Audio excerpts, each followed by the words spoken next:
Hello student, welcome to our YouTube channel AKMG course. आज हम class 10 का chapter 4 quadratic equations का introduction बताने वाला हूं। इंट्रोडक्शन वीडियो में टोटल 4 पॉइंट्स को कवर किया हूं। बहुत ही ज्यादा इंपॉर्टेंट पॉइंट है, ठीक है ना। इस चैप्टर से ज्यादातर ऑब्जेक्टिव पूछे जाता है, ठीक है ना, वो भी ऑब्जेक्टिव कंडीशन वाइज, ठीक है ना, कि अगर ऐसा कंडीशन है तो कौन सा रूट्स मिलेगा ऐसा, या फिर क्वाड्रेटिक फॉर्मूला पूछ देगा। कुल मिला के मतलब थ्योरी बेस्ड, ठीक है ना, जो होता है ऑब्जेक्टिव वैसे पूछा जाता है, ठीक है ना। आप इस चैप्टर का समरी पढ़ लीजिएगा। समरी से ही कुछ पॉइंट मैंने यहाँ पास लिखा है, ठीक है ना, अच्छे से पढ़ लीजिएगा, वहीं पास ऑब्जेक्टिव आता है, ठीक है ना।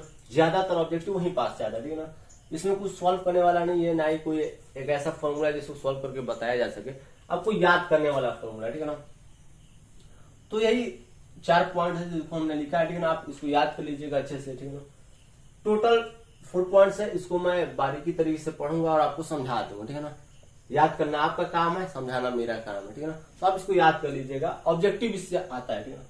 पहला बोल रहा है, पहला नंबर कि a quadratic equation in the variable x is of the form ax² plus bx plus c equal to 0 where a b c are real numbers and a not equal to 0। देखिए, अगर आपको कोई एक quadratic equation बनाना है और आप चाहते हैं कि उस क्वाड्रेटिक इक्वेशन में x वेरिएबल हो, यानी वेरिएबल के जगह पे x हो, y भी हो सकता है, कुछ भी अल्फाबेट्स होता है, ठीक है ना, a b c कुछ भी हो सकता है, ठीक है ना।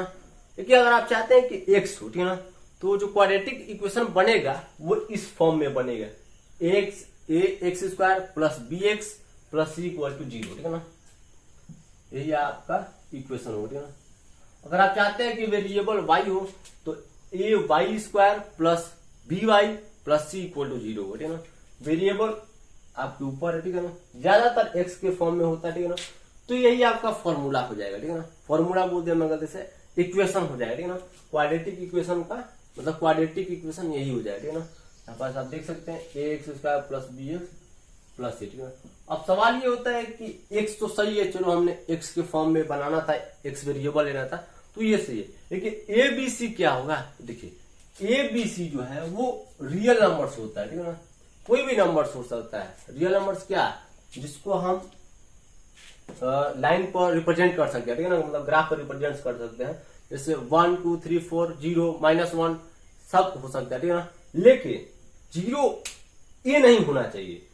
इस इक्वेशन में यहाँ पर साफ साफ बोला है कि ए का वैल्यू 0 नहीं होना चाहिए, ठीक है ना। अगर a का वैल्यू 0 हो जाएगा तो ये पूरा मामला, मतलब ये वाला जो फिगर है या ये वाला जो टर्म है ये 0 हो जाएगा, तो बचेगा bx प्लस c। ये लीनियर इक्वेशन हो जाता है, क्वाड्रेटिक इक्वेशन नहीं होता है। क्वाड्रेटिक इक्वेशन कैसे पहचाना जाता है, जिसका मैक्सिमम पावर 2 हो या फिर हाईएस्ट पावर 2 हो, ठीक है ना।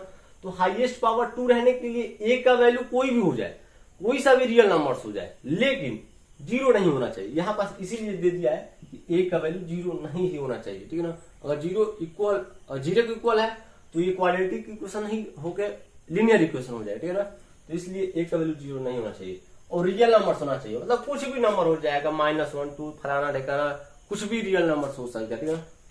0 को नहीं लेना है, ठीक है। अगर 0 हो जाएगा तो फिर लीनियर इक्वेशन हो जाएगा, क्योंकि इतना टर्म जो है वो 0 हो गया।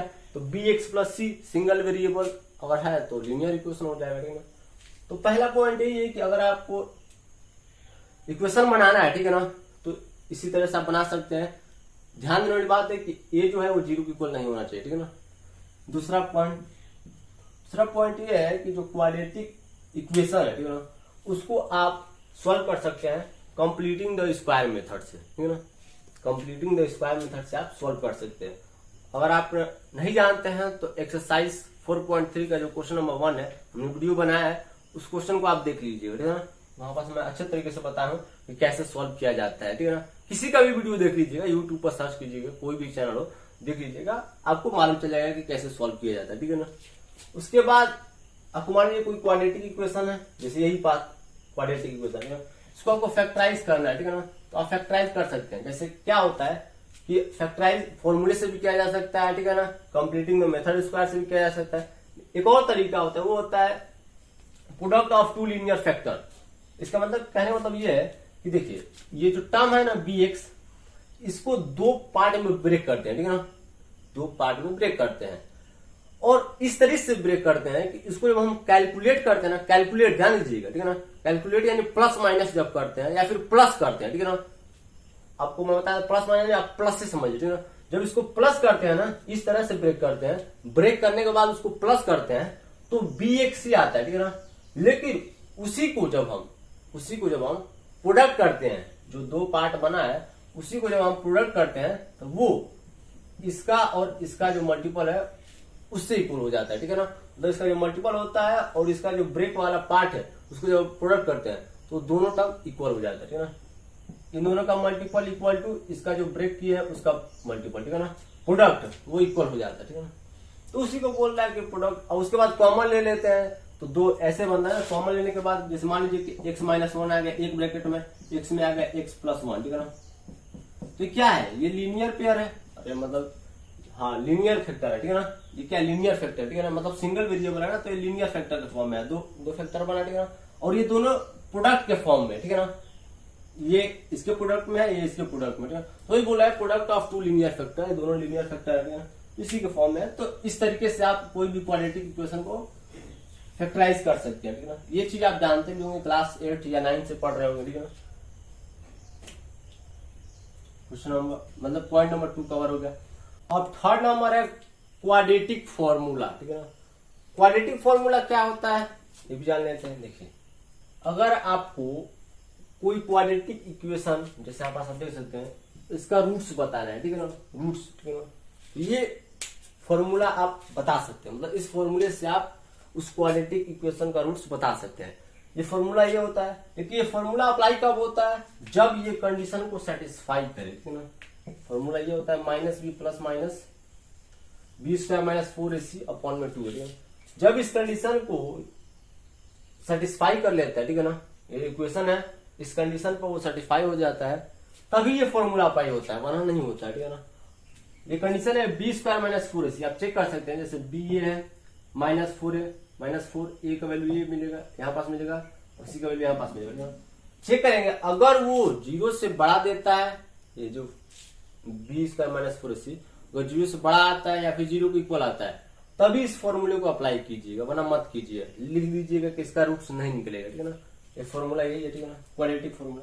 ये बेसिकली काम आता है रूट्स निकालने के लिए, ठीक है ना। अगर आपको याद है तो कोई भी क्वाड्रेटिक इक्वेशन दिया है उसको आप इस तरीके से रूट्स निकालें। रूट्स मतलब क्या, x का वैल्यू, ठीक है ना, x का वैल्यू निकाल सकते हैं। अब पॉइंट नंबर 4 को देखते हैं। अब quadratic equation ax² + bx + c = 0 है, ठीक है ना। एक क्वाड्रेटिक इक्वेशन है ax² + bx + c = 0, ठीक है ना। इसके पास क्या क्या है देखते हैं। पहले नंबर में 2 distinct real roots if b² - 4ac > 0, ठीक है ना। अगर आपको कोई एक क्वाड्रेटिक इक्वेशन दिया है, ठीक है ना, पूछा जाए कि वो कैसे कैसे रूट्स बता सकते हैं, मतलब उसका नेचर ऑफ रूट्स क्या होगा, बेसिकली ऐसे कह सकते हैं, ठीक है। इसका नेचर ऑफ रूट्स क्या होगा, ठीक है ना, मतलब रूट्स कैसा निकलेगा, ठीक है ना। तो इस कंडीशन पर, ये कंडीशन है b² - 4ac > 0, ठीक है ना। अगर b² - 4ac का वैल्यू, ठीक है ना, b ये है -4 वैसे लिख देना है, ये है, c है, कैलकुलेट करेंगे, अगर वो 0 से ग्रेटर होता है या फिर उसका वैल्यू 0 से बड़ा आता है, ठीक है ना, उसके पास 2 डिस्टिंक्ट रियल रूट्स मिलेगा, ठीक है ना, मतलब 2 डिफरेंट रूट्स मिलेगा, ऐसा कभी कह सकते, ठीक है ना, 2 रियल रूट्स मिलेगा, ठीक, वो अलग अलग हो सकता है, ठीक है ना। b² - 4ac अगर 0 से बड़ा है, ठीक, अगर वही b² - 4ac 0 के इक्वल आ जाए तो आपको इक्वल रूट्स मिलेगा, ठीक है ना, 2 इक्वल रूट्स मिलेगा, 2 तो मिलेगा ही मिलेगा, क्योंकि क्वाड्रेटिक इक्वेशन x का वैल्यू 2 आएगा, ठीक है ना, मतलब 2 बार आएगा, ठीक है ना। अब यहाँ पास एक ऑब्जेक्टिव आता है कि कोइंसिडेंट रूट्स का कंडीशन बताइए, ठीक है ना। तो आप बता दीजिएगा b² - 4ac अगर 0 के साथ इक्वल है तभी कोइंसिडेंट रूट्स है। कोइंसिडेंट रूट्स मतलब क्या, इक्वल रूट्स है, ठीक है ना। इसी को एक अलग नाम दे दिया, ठीक है ना। तो ये ऑब्जेक्टिव में आ जाता है कोइंसिडेंट रूट्स करके, ठीक है ना, तो याद कर लीजिएगा। इसका कंडीशन पूछता है या फिर कंडीशन दे देगा तो ऑब्जेक्टिव में दे देगा, इसको ना लिख के ये दे देगा coincident roots, 2 distinct real roots, या फिर नो रियल रूट्स, या फिर नन ऑफ दीज, ऐसे बोल देगा, 4 ऑप्शन दे देगा, तो आपको इसमें टिक करना होगा, ऐसे भी पूछ सकता है। तीसरा कंडीशन है अगर बी स्क्वायर माइनस 4ac का वैल्यू 0 से कम हो या फिर निगेटिव कह सकते हैं, इसका वैल्यू अगर निगेटिव में चला जाए, 0 से कम मतलब क्या निगेटिव, तो उसके पास कोई भी रूट्स नहीं रहेगा, no real roots, real roots नहीं रहेगा, ठीक है ना। ये तीनों पॉइंट है, आप अच्छे से कवर कर लीजिएगा। इस चारों पॉइंट्स में ये जो तीनों पॉइंट्स है इसको ज्यादा कवर कीजिएगा, मतलब इस पर ज्यादा फोकस कीजिए, ठीक है ना। यहाँ से ऑब्जेक्टिव एक तो बनता ही बनता है, ठीक है। स्क्रीनशॉट लेना चाहे ले सकते हैं, ठीक है ना। इसमें कुछ सॉल्व करने वाला चीज नहीं था, सब याद करने वाला चीज है। इस चैप्टर का जो समरी है हमारे पास बहुत सारे पॉइंट्स दिए हैं, आप उसको रट लीजिएगा, ठीक है ना। वहीं से 3-4 पॉइंट्स में लिखा हूँ, लगभग सब वहीं से लिखा हूँ, ठीक है ना। मैं अलग से कुछ नहीं लिखा हूँ, वहीं से सब लिखा हूँ, ठीक है ना। अगर वीडियो अच्छा लगे तो हमारे चैनल AKMT कोर्स को सब्सक्राइब कीजिए, लाइक कीजिए, कमेंट कीजिए और अपने दोस्तों के पास शेयर कीजिए। मिलते हैं अगले वीडियो में अगले क्वेश्चन के साथ।